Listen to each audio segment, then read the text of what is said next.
Back with book number 32, 9 out of 10, guys. Okay, so you know I'm a big fan of Tony Robbins just because. No, seriously.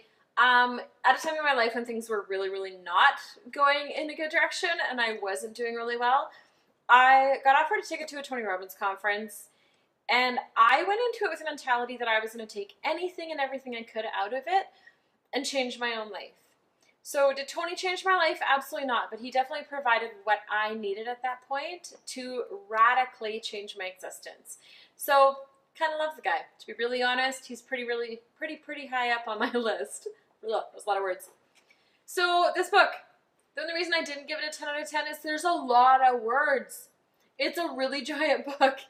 And so it starts to feel really overwhelming at first. But at the same time, it's Tony Robbins.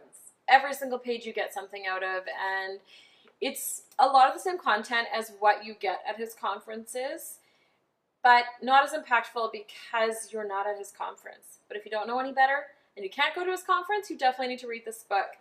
Awaken the Giant Within, and How to Take Immediate Control of Your Mental, Emotional, Physical, and Financial Destiny. So I could talk to you about this entire book in every single page. As you can see, there's sections I go back to on a regular basis. Yes, I read this one often.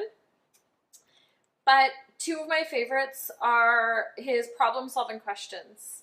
So what is great about this problem? I know, sounds kind of crazy because we always think absolutely nothing. But I often ask people, what about this is amazing? And so it fits right into that. Second question, ask yourself, what is not perfect yet? Third is, what am I willing to do to make it the way I want it? Fourth, what am I willing to no longer do in order to make it the way I want it? And fifth, how can I enjoy the process while I do what is necessary to make it the way I want it? And then it goes into detail on how to do it. So this book is very step-by-step action. It tells you how to do every single thing and what to do to get there. And I really appreciate that about this book. There's nothing vague going on. Another section I really love is the 6 steps to emotional mastery.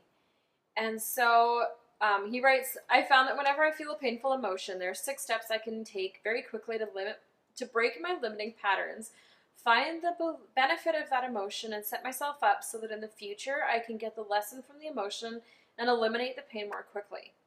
So true. When you can start to master those points in your life and those things, it's amazing how much faster it goes the next time to get to a healthier state. So step 1 is identify what you're really feeling. Then acknowledge and appreciate your emotions, knowing they support you. Get curious about the message this emotion is offering.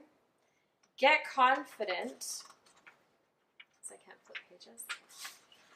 Then get certain you can handle this not only today but in the future as well. And then get excited and take action. And then it goes through there of like the 10 action signals. Like every single page is like crazy amounts of information. So I recommend this book to anybody. Anybody and everybody needs this book. This is a really good one, and it just changes a lot of how you think. And yes, it'll feel overwhelming because it feels like you have to change all these things all the time and really fast. But even if you picked one concept and implemented it into your life, it would change drastically. So check this one out.